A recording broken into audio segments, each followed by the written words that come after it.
wasn't just a boxer, he was a force, a cultural hurricane, a poet in gloves, a warrior in words. Muhammad Ali didn't just change boxing, he changed what it meant to stand for something. He made enemies, he made believers, and he made history. This is not just the story of a fighter. This is the legend of a man who stood tallest when the world tried to knock him down. ACT-1, The Fire is Lit. Born Cassius Marcellus Clay Jr. on January 17, 1942, in Louisville, Kentucky, Ali's roots were in a deeply segregated America.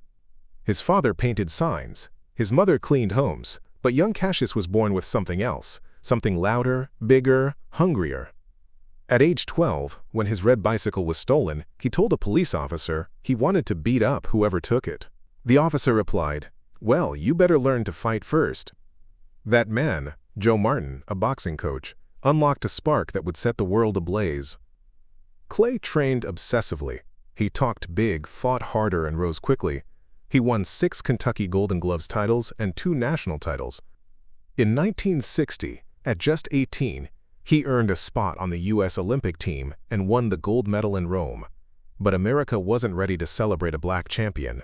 Back home, racism still owned the streets. Ali once recalled being denied service in a segregated restaurant while wearing his gold medal. Legend says he threw it into the Ohio River in anger and heartbreak, a moment that symbolized the beginning of his rebellion against the system. ACT-2, The Birth of Muhammad Ali.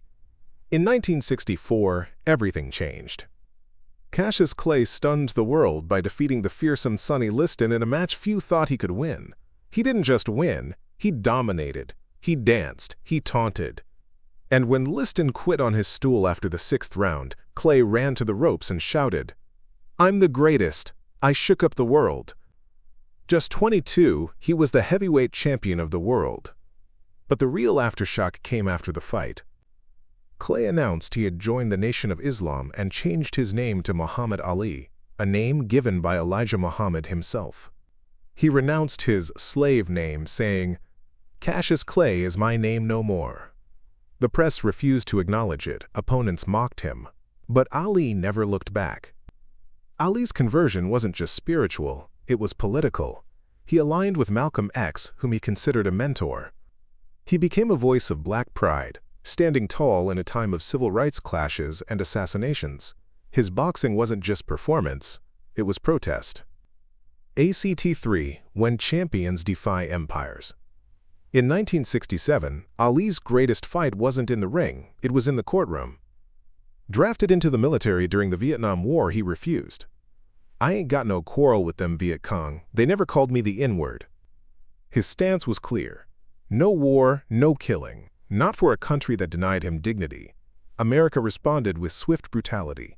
Ali was stripped of his title, banned from boxing, and sentenced to 5 years in prison, though he stayed free on appeal.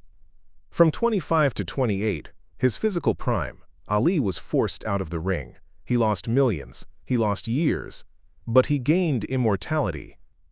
During his exile, he didn't stay silent. Ali gave powerful speeches at universities across the country, debating Ivy League intellectuals, and inspiring a new generation of thinkers and rebels. His courage transcended sport. He wasn't just a boxer anymore, he was a symbol. ACT-4, The Return and the Wars of Legend.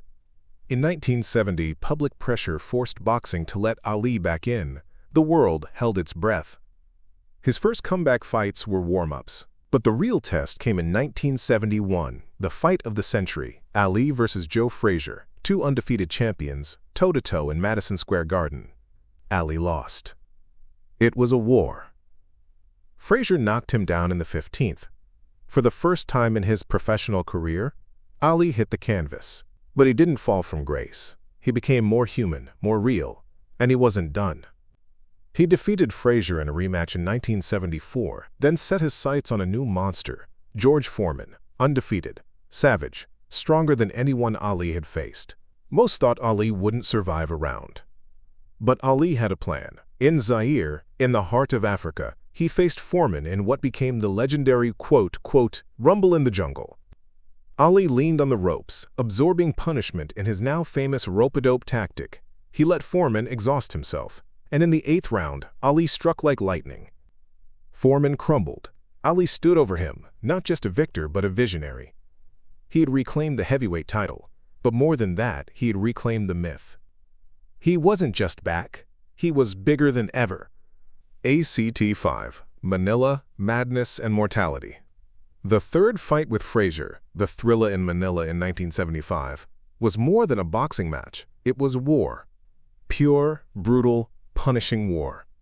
They fought through 14 grueling rounds in 100-degree heat.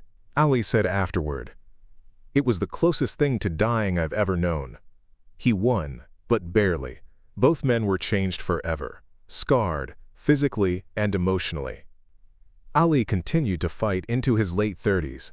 He lost to Leon Spinks, won the title back, then lost it again to Larry Holmes in a tragic bout where Ali was clearly no longer the same.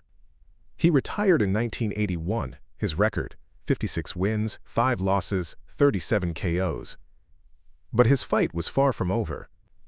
ACT 6, The Quiet Hero. In 1984, Ali was diagnosed with Parkinson's disease, a cruel condition for a man once so fast, so loud, so fluid. His body slowed, his voice softened, but his spirit remained unbroken. He traveled the world as a peace ambassador. He lit the torch at the 1996 Atlanta Olympics, his hands trembling, the flame unwavering. The world wept. Ali met Nelson Mandela, the Pope, world leaders, yet always remained humble with fans. He gave away money, told stories, shadowboxed with kids. He became a living monument of resilience. He was awarded the Presidential Medal of Freedom in 2005, but the real reward was always love. Ali received it in waves, from Black America, from Muslims, from athletes, from everyone who had ever felt silenced. Conclusion: the echo never fades. Muhammad Ali died on June 3, 2016, at age 74. But he lives everywhere. In every fighter who believes in more than the fight. In every activist who speaks up when it's dangerous. In every person who dares to say, "I am the greatest," not because of what I've done, but because of what I've overcome. Ali didn't belong to just boxing. He belonged to history. He changed the way athletes think, act, and speak. He showed the world that greatness isn't just skill, it's sacrifice. That legacy isn't just trophies, it's truth. He could have been just another champion. Instead, he became a revolution. He who is not courageous enough to take risks will accomplish nothing in life. Muhammad Ali. The man is gone. But the echo? The echo remains. Forever.